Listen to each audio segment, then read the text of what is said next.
बृहन्मुंबई बीएमसीनं आमच्या मराठा बांधवांसाठी पाण्याची व्यवस्था केलेली नाही, संडाची व्यवस्था केली नाही, सगळीकडनं पाणी बंद करून प्रत्येक ठिकाणचा हॉटेल बंद करून आमची कोंडी करण्याचा प्रयत्न केला नाही. पण या सरकारला इशारा देऊ इच्छितो, तुम्ही काही नाटक करा, आमच्यापाशी खायला भरपूर आहे, अजून आमच्याकडून गावाकडून भरपूर येणार आहे, तर अजून बी हुशार व्हायचं झालं तर हुशार व्हा आणि आम्हाला पाण्याची व्यवस्था करा, संडाची व्यवस्था करा.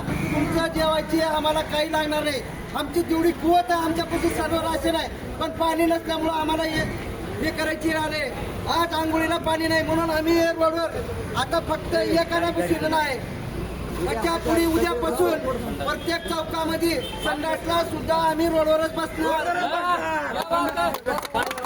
एक मराठा, लाख मराठा, एक मराठा, लाख मराठा, जरांगे पाटील तुम मागे बढो, हम तुम्हारे साथ है. आरक्षण आमच्या हक्काचं नाही कुणाच्या बापाचं. कोण म्हणते देत